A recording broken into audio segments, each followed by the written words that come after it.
നമസ്കാരം പ്രിയപ്പെട്ടവരെ, പെരുത്തിഷ്ടമാണ് അണ്ണ. ഒരുപാട് ഇഷ്ടപ്പെടുന്നു ഞാൻ എൻ്റെ കാളിച്ചേട്ടനാട്ടോ. ഈ ഒരു വീഡിയോ കാണുന്ന എൻ്റെ പ്രിയപ്പെട്ട പ്രേക്ഷകർക്കും ഇപ്പം നമ്മുടെ കാളിയണ്ണൻ എന്ന് പറഞ്ഞു കഴിഞ്ഞാൽ ഭയങ്കര ഇഷ്ടമാണ്. പണ്ട് നമ്മുടെ കാളിയണ്ണൻ ഈ RSSന്റെ ശാഖയിലൊക്കെ പോയിരുന്ന സമയത്ത് അവിടെ നിന്ന് പഠിച്ചിട്ടുള്ള സംഭവങ്ങളൊക്കെ പുള്ളിയുടെ മനസ്സിൽ ഇങ്ങനെ കിടക്കുകയാണല്ലോ. അപ്പോൾ അത് വെച്ചിട്ട് പുള്ളി ഒരുപാട് വീഡിയോകൾ ചെയ്തിട്ടുണ്ട്. അതിനെതിരെ ശക്തമായ ഭാഷയിൽ ഞാൻ വിമർശിച്ചിട്ടുണ്ട്, എന്നെ വെല്ലുവിളിച്ചിട്ടുണ്ട്. ആ വെല്ലുവിളി ഞാൻ ഏറ്റെടുത്തിട്ട് തിരിച്ച് ഞാൻ വീഡിയോ ചെയ്തിട്ടുണ്ട്.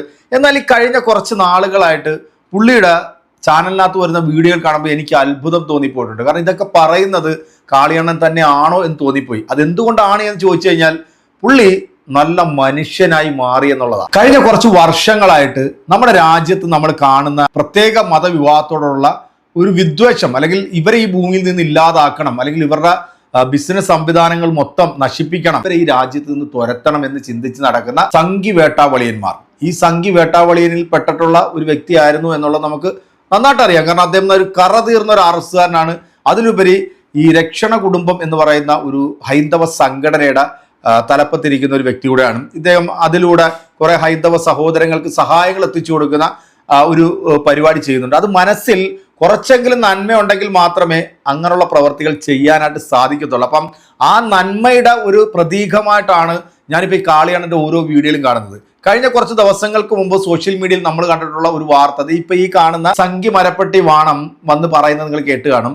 നമ്മുടെ ഈ ഗുരുവായൂർ ക്ഷേത്രത്തിന്റെ പരിസരം കഴിഞ്ഞാൽ മറ്റു കേരളത്തിലുള്ള ഒട്ടുമിക്ക ക്ഷേത്രങ്ങളുടെ പരിസരങ്ങളിലും മുസ്ലിങ്ങൾ ഭൂമി അധികം വാങ്ങിക്കൂട്ടുന്നു. അവിടെയൊക്കെ നല്ല ഹലാലായിട്ടുള്ള ഹോട്ടലുകൾ അല്ലെങ്കിൽ മറ്റു ബിസിനസ് സംവിധാനങ്ങളൊക്കെ തുടങ്ങുന്നു. അവരൊരുപാട് പണം ഉണ്ടാക്കുന്നു. ഇവിടുത്തെ ഹൈന്ദവന് ഒരു പുല്ലുമില്ലാതെ പച്ചയ്ക്ക് വർഗീയത പറഞ്ഞ ഈ മതയോളിക്ക് കാളിയണ്ണൻ കൊടുത്ത ആ മറുപടി കേട്ടാണല്ലോ, സത്യത്തിൽ നിങ്ങൾ കൈയടിച്ചു പോകും.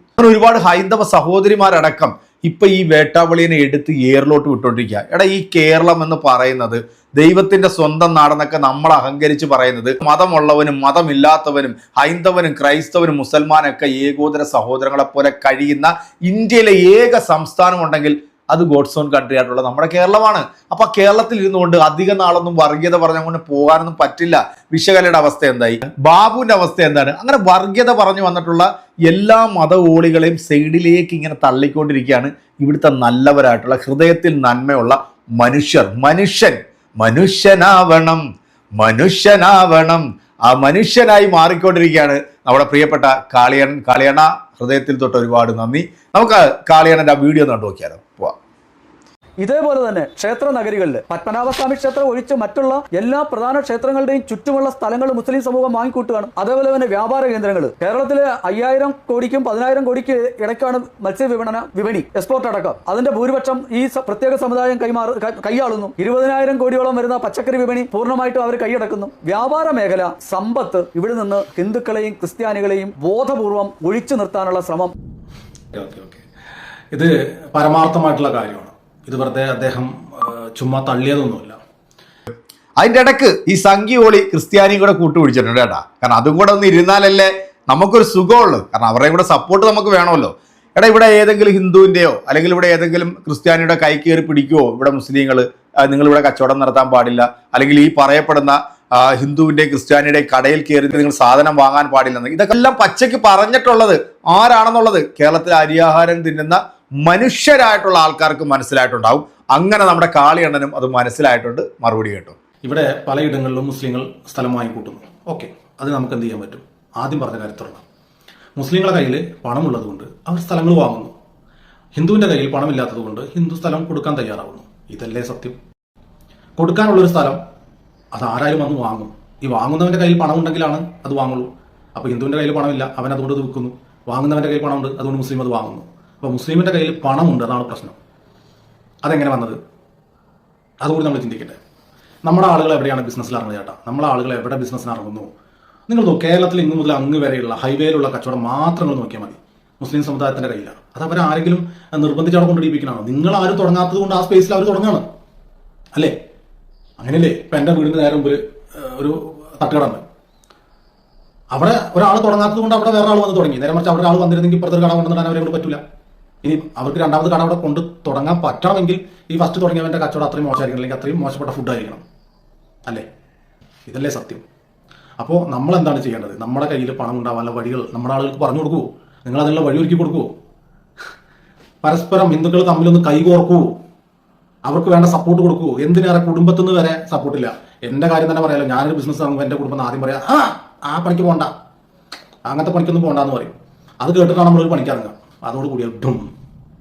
നേരെ മറിച്ച് മുസ്ലിം കുടുംബത്തിൽ വരെ ഒരു ബിസിനസ്സിന് ഇറങ്ങുന്ന പറഞ്ഞവർ എന്താ പറയാമോ, ഇൻഷാ അല്ലാ എല്ലാം നന്നാവും. ഈ ഒറ്റ വർത്തനെ പറയുള്ളൂ. ബാക്കി സപ്പോർട്ട് അങ്ങോട്ട് വരും. സ്വന്തം ഫാമിലി കൂടെ ഉണ്ടെന്നുണ്ടെങ്കിൽ ബാക്കി സപ്പോർട്ട് താനെ വരും.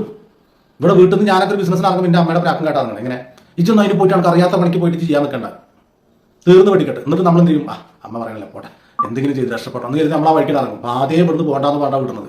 അവരുടെ കുടുംബത്തിൽ അങ്ങനെ ഒരു വർത്താനേ ഇല്ലാന്നേ. അതുകൊണ്ട് തന്നെ ആ മക്കൾ ഫ്രീ ആണ്, അവർക്ക് എന്ത് ബിസിനസ്സും ചെയ്യാം.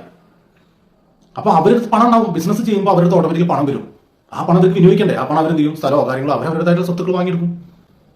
ശരി, ഇനിയിപ്പോൾ ഇതൊക്കെ പാടെ അറബ് രാജ്യത്ത് നിങ്ങൾ കൊണ്ടുവന്ന് കമത്തി കൊടുക്കണം ഇവർക്ക്, അല്ലെങ്കിൽ തീവ്രവാദ ഫണ്ടാണ് കൊണ്ടുവന്ന് കൊടുക്കണമെന്നുണ്ടെങ്കിൽ എന്തിനാ BJP എന്ന് പറഞ്ഞ ഒരു പാർട്ടി ഇവിടെ തലപ്പത്തിരിക്കുന്നത്?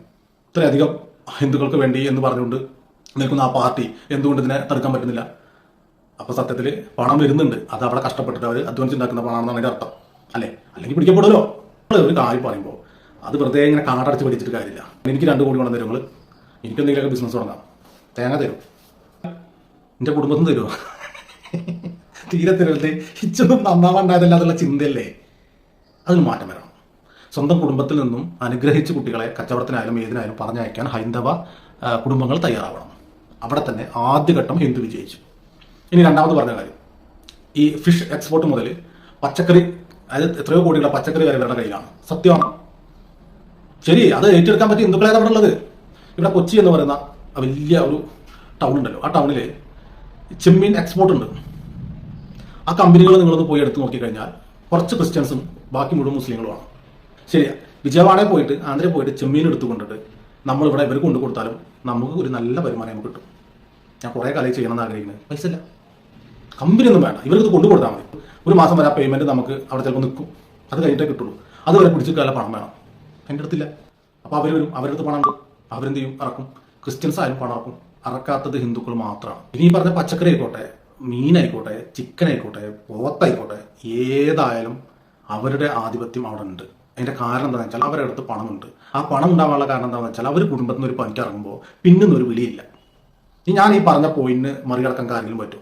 കുടുംബത്തിൽ നിന്ന് ഏതെങ്കിലും ഒരു പരിപാടിക്ക് ഇറങ്ങുമ്പോൾ പൂർണ്ണ സമ്മതത്തോടു കൂടി അച്ഛനും അമ്മയും അടങ്ങുന്ന കുടുംബം പൂർണ്ണ സമ്മതത്തോടു കൂടി അവനെ പറഞ്ഞയച്ചിട്ടുണ്ടെങ്കിൽ അവൻ വിജയിച്ചിരിക്കും. അങ്ങനെ വിജയിച്ചവരേ ഉള്ളൂ ഹൈന്ദവ സമൂഹത്തിൽ ഇന്ന് ഈ കാരണം ബിസിനസ് ചെയ്യുന്നവരൊക്കെ. ഒരു നല്ല വർത്താനം പറഞ്ഞിട്ട് കുടുംബത്തിൽ കുട്ടികളെ പറഞ്ഞയക്കാൻ ഹൈന്ദവ സമൂഹം തയ്യാറല്ല. അത് നിങ്ങൾ ആ മുസ്ലിങ്ങളെ കണ്ടുപഠിക്കുക. എന്തിനും ഏതിനും മുസ്ലിങ്ങളെ അങ്ങനെ കുറ്റം പറയാതെ അവരുടെ നല്ല പോയിന്റ് ഇങ്ങോട്ട് വലിക്കും. നിങ്ങൾ അവരെങ്ങനെയാണ് വിജയിക്കുന്നത്, അവർക്ക് എന്താണ് വിജയിക്കാനുള്ള ഒരു മൂലധനം, അതിന് അവർക്ക് പ്രചോദനം എന്താണ്? ഈ സാധനങ്ങളൊക്കെ ഇങ്ങോട്ട് വലിച്ചെടുക്കുന്നിട്ട് ഇങ്ങോട്ട് ആത്മാവിലോട്ട് കയറ്റ്. എന്നിട്ട് നിങ്ങൾ എന്താണ് അറിഞ്ഞു നോക്കണം. ഹിന്ദുക്കൾക്ക് ഒരു പണി എടുക്കാൻ പറ്റും, റിസ്ക്കാ. അവരുടെ വളർച്ചയെ കുറ്റം പറയേണ്ട കാര്യം, അവരുടെ വളർച്ചയെ കുറിച്ച് ആലോചിച്ച് നമ്മൾ ദിനം പ്രതി ഉരുക്കി പോകേണ്ട കാര്യമില്ലല്ലോ. ഞാനതാ പറയണത്. അവര് വിജയിച്ചവരാണ്, അവര് വിജയിക്കാൻ വേണ്ടി അവരുടെ കുടുംബം മൊത്തം അവരെ കൂടെ ഉണ്ട്. അത് ശ്രദ്ധിച്ചു നിങ്ങൾ. ഒരുപാട് പെരുത്ത് സന്തോഷം കാളിയണ്ണ. നിങ്ങളുടെ വീഡിയോകൾ കാണുമ്പോൾ ഇപ്പൊ എനിക്ക് സത്യം പറയാമല്ലോ വലിയ അഭിമാനമൊക്കെ തോന്നുന്നുണ്ട്. ഈ കഴിവില്ലായ്മ വന്നിരുന്നുകൊണ്ട് ചില ചാനലിനകത്ത് വന്നിരുന്നിട്ട് കരഞ്ഞു മോങ്ങിയിട്ടുള്ള ഈ സംഘി ചാണക വേട്ടാവളി ഉണ്ടല്ലോ, സത്യത്തിൽ അവൻ അപമാനിച്ചത് ഇവിടുത്തെ ഹൈന്ദവ സമൂഹത്തെയാണ്. അല്ലാതെ അവൻ ഇവിടുത്തെ മുസ്ലിങ്ങളെ കുറ്റം പറഞ്ഞായിട്ടല്ല എനിക്ക് തോന്നുന്നത്. കാരണം അവന്റെ കഴിവില്ലായ്മ അവൻ ഇവിടുത്തെ ഹൈന്ദവ സമൂഹത്തിന്റെ തലയിലേക്ക് അടിച്ചേൽപ്പിക്കുക. ഇവിടെ നല്ല രീതിയിൽ ബിസിനസ് ചെയ്യുന്ന ഒരുപാട് ഹൈന്ദവ സ്ഥാപനങ്ങളുണ്ട്. പക്ഷെ ഇവിടെ ഏതെങ്കിലും ഒരു മുസൽമാൻ ഒരു ബിസിനസ്സിൽ ഉയർച്ച കാണിച്ചു കഴിഞ്ഞാൽ ഉടനെ ഇവന്മാരെ പോലുള്ള വേട്ടാവളിമാർ ഇറങ്ങും. അവന്റെ കടയിൽ കയറരുത്, സാധനം വാങ്ങരുത്, അവന് മറ്റേ ജിഹാദി പ്രവർത്തനങ്ങൾക്ക് വേണ്ടി അയക്കാനുള്ള പണമാണ്, അത് നമ്മൾ കൊടുക്കരുത്, നമ്മുടെ കുട്ടികളെ ഇവന്മാർ വശീകരിച്ച് അടിച്ചുകൊണ്ട് പോകും. ഇങ്ങനെയൊക്കെ ഉള്ള പച്ച വർഗീയത പറഞ്ഞ് ഇങ്ങനെ കാലം കഴിക്കാന്നല്ലാതെ അല്ലെങ്കിൽ ഇങ്ങനെ കരഞ്ഞു മോങ്ങാന്നല്ലാതെ എടാ ഇറങ്ങി പണിയെടുത്ത് 10 രൂപ ഉണ്ടാക്കി കുടുംബത്തിന് നല്ലത് ചെയ്തു കൊടുക്ക്. അല്ലാതെ ഇങ്ങനെ നാഴികയ്ക്ക് 40 വട്ടം ഇരുന്നുകൊണ്ട് മുസ്ലിം അത് ചെയ്തു, മുസ്ലിം ഇത് ചെയ്തു, മുസ്ലിം മൊത്തത്തിൽ അങ്ങ് എടുത്തുകൊണ്ട് പോകുന്നു എന്ന് പറയുന്നത് നിന്റെയൊക്കെ കഴിവില്ലായ്മ. എൻ്റെ പ്രിയപ്പെട്ട കാളിയാണ്, ഒരുപാട് സന്തോഷമുണ്ട് കേട്ടോ. നിങ്ങളെപ്പോലുള്ളവർ വേണം ഇവനെ പോലുള്ള പച്ച വർഗീയത പറഞ്ഞു നടക്കുന്ന വേട്ടാവളിയന്മാർക്കൊക്കെ മറുപടി കൊടുക്കാൻ. അതിന് എന്തുകൊണ്ടും യോഗ്യൻ നിങ്ങൾ തന്നെയാണ്. ബിഗ് സല്യൂട്ട്, എൻ്റെ ഫുൾ സപ്പോർട്ട് ഉണ്ട്. അണ്ണൻ മുസ്ലിങ്ങളെ പറഞ്ഞതിൻ്റെ പേരിലൊന്നുമല്ല, അണ്ണൻ സത്യങ്ങൾ മനസ്സിലാക്കി പറഞ്ഞു എന്നുള്ളതാണ്. ഇനി മുസ്ലിങ്ങളിൽ പെട്ടിട്ടുള്ള തെണ്ടിത്തരവും തെമ്മാടിത്തരവും കാണിക്കുന്നവരെ കുറിച്ചിട്ട് അണ്ണൻ പറഞ്ഞാലും ഞാനത് സപ്പോർട്ട് ചെയ്യും. അതിനകത്ത് ഒരു സംശയമില്ല. അണ്ണൻ്റെ കൂടെ കട്ടയ്ക്ക് ഞങ്ങളുണ്ട് കേട്ടോ. Best of luck.